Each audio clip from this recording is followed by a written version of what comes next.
Taura. Kami, dito tayo kuya, kaya na siya'y isulti na pulong sa Ginoo o ikat din sa Ginoo.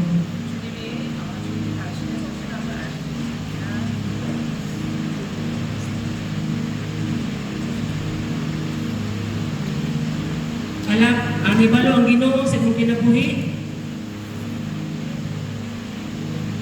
Kung sa imong kamatinud-anon sa Ginoo.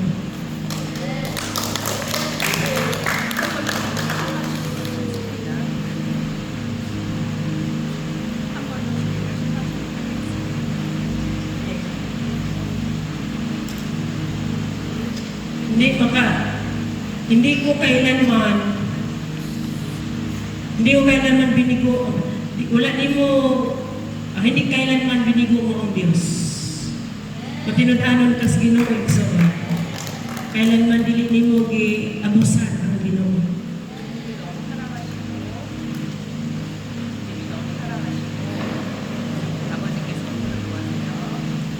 Sobrang mahal ka o gigugma kas Ginoo igso.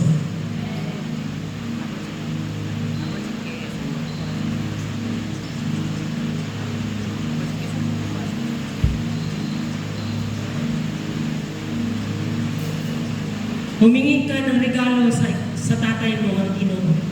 Pangayo ang anak na regalo, ikan sa Ginoo. Ihatag niya sa Ginoo kung mangayo ka niya. God will grant the desire of your heart. Dan? Okay.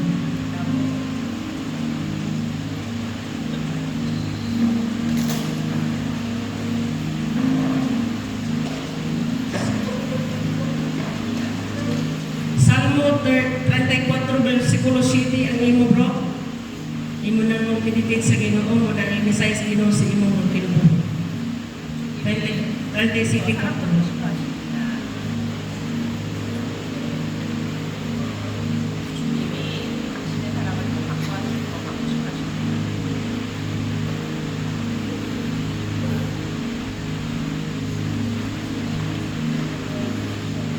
Gusto sa Ginoo nga makadawat ka sa labaw pa sa imong gipangayo.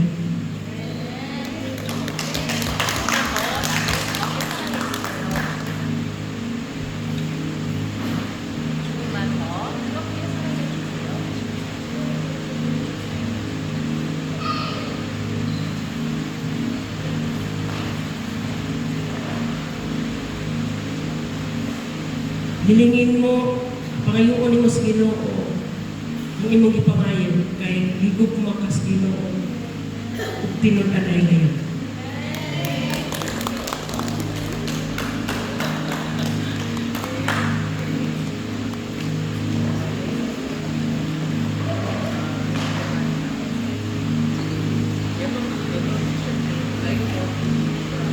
Brother, bro, yung nakadilaw, yung nakakulit, ayan.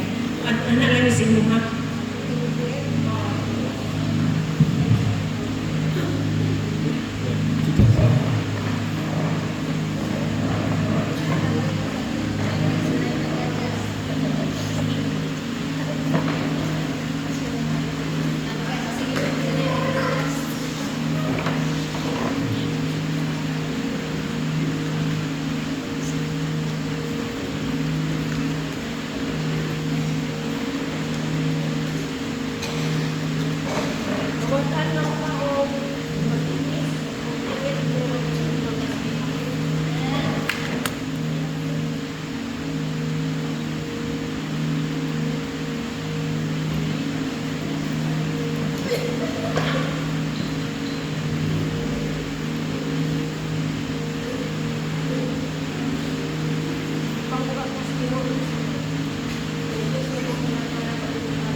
bawal kayo maawa sa Ginoo.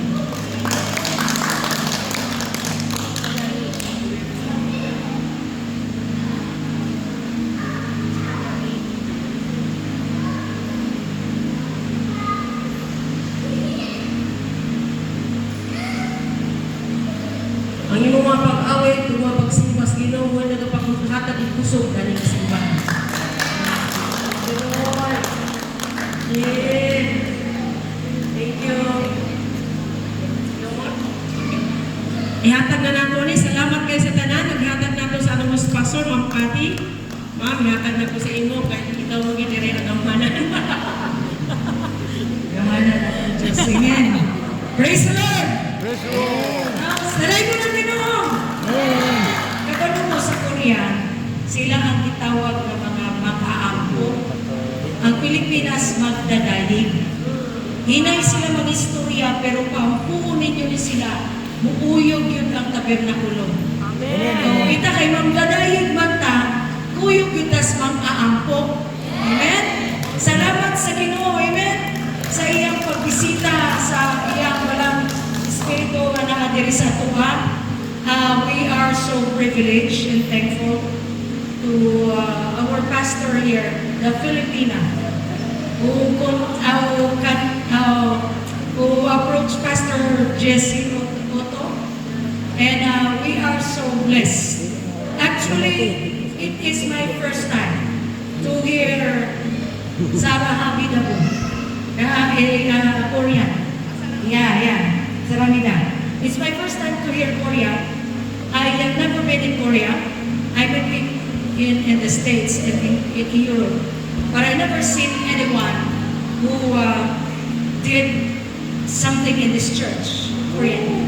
Yeah. And I'm so blessed. I interpret a lot. And it's so easy now. You can just go to the Google translation, right? So I am so happy and blessed. Because, yeah, I have many Filipinos. I was invited also to study further theological study in Korea, but I said, Dilingsa. So, it is an honor and privilege that you have come too far, even in this time, in this season, that the diesel is so very costly. Yeah. It's like you are entering the Lenten season in the Philippines. This is a sacrifice for you to be here. And I know if the gas today is cheaper, you have ride better than tuk-tuk. Maybe you will be having, you will do the van or whatever. But it is for you to experience also how the Lord has loved us here. Yeah. For a long time, we haven't have any guests like people like you. We praise the Lord because it is not an accident. Amen. It was a divine. Amen. Will of God Amen. that you are here in this place. Thank you for your gifts. Thank you for waiting upon the Holy Spirit, Amen. where God will lead you. This is, they said, the dangerous place, but I tell you it's not. This is where the happy place. We are near to heaven. Amen. Hallelujah! These are the prayer. When I go to Manila, they say to me, you have big angels over you. Because this is the territorial. But this is the place where the most of the people cry out before God. Amen.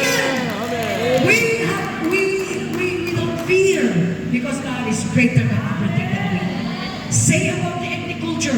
It's here in our country, in every place, in Mindanao. We are ethnic people. We have a lot of dialects, but we understand each other. Ilonggo, name it. The capitals of the Philippines. We have a language here. But praise the Lord, you are not different. Because Jesus is among us. We welcome you. Come back again. We welcome to the mountains. We have a lot of churches here. will do revival. Amen. Amen. To God be the glory. Ang Diyos dalaykod ang Ginoo. Amen. Pastor Jesse, napapagay sa rin. Napapagay. Ha? Pastor, Okay, no? Salamat sa very welcoming heart, very accommodating. And of course, it is not only to believe. Kini na ito yung bitaw ng muso lang ta. No, kay ang Bible game sa niya, if you love me, obey me. Obey my commandments. So, salamat. No, I'm praying kung siya ang dili maoy katapusan. Kung dili maoy bagong singanan. Sa dagang pagbagong pagsugod ng mga magkauban ta, we will, as the Bible said, how beautiful it is for the brothers and sisters to be together in unity. So we should sing together, we pray together. Then, we will pray for the minister again. Now, our brothers and sisters. I hope na dili mo makalimot sa iya, Pastor David O. Pero dugay nila utok. Utok. Aparente Japon. Orasyon. Because me, my family name is Otto. You are O. Kaya O. Then O, it could be also orasyon because the middle initial of Pastor Kati Pakwebes, orasyon. Okay? So let's give clap offering to the Lord. We will pray together that this missionary. Every heart without Christ is a mission field. But every heart with Christ is a missionary. Amen? Every heart with Christ is a missionary. But every heart without Christ is a mission field. Thank you and God bless us. Happy ni Pastor Tata again. Or na bisita si Pastor Tata.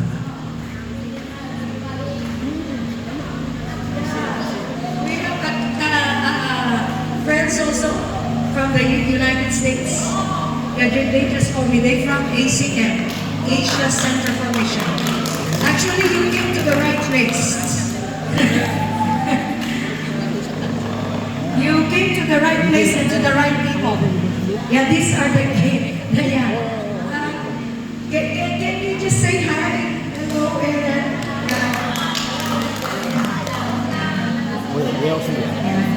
so they are a campus. They do basketball ministry. Yeah, mayo ang Ginoo. Mayo ang Ginoo. So dili sa mo magawa magkakumpanya ang kontak. Mag-litrato sa ta, mag-closing prayer sa ta. Atong sa ning isira. Atong isira kataw na to 10:6 my soul. Then atong isira ni sa pag-ampo. And then akong ginamit si Pastor Emiliano to close us in a word of prayer. Then sings my soul, my Savior God to thee. How great thou art, how great thou art, how great thou art.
ipadala sila Ginoo Dios aron sa pagdasig sa mga katawhan Ginoo nga giuhaw gigutom sa imong mga pulong. Lord, bless them. Ikaw mga padayon sa pagpakiguawan niya kanila. Cover them with thy precious blood. Cover each and every one of us with thy precious blood, Ginoo Dios. I-preserve ang among kinabuhi, Ginoo. Nga sa diin, Ginoo, mika sa blessing, Ginoo Dios. Ngadto sa mga katawhan nga among mahimamat. Salamat, Lord, na ikaw kanunay makiguban, bisan pa sa mga tag-usapan namo, bisan pa sa mga misyonary kung asa ninyo sila pagadaton kining mga Korea nga Ginoo, nga mga misyonary Ginoo Dios. Panalangin Ginoo ang ilang paglakaw, ikaw makiguban niya kanila. Bisan pa sa umabot sa nag-abot sa Ginoo dinhi nga mga misyonary. Lord, ikaw mga panalangin sa diha kanila. Salamat Ginoo Dios, puna kami kanunay sa kalipay nga nagubigan niya kanino. Kalipay Ginoo mo way kinutuban. Tugod na sinati namo Ginoo ang imong gahom. Dalay ng Ginoo sa walay katapusan, angayan kang igatuboy, angayan ka Ginoo pasalamatan. Amo kang balikan sa tanang pagpasinugod ang imong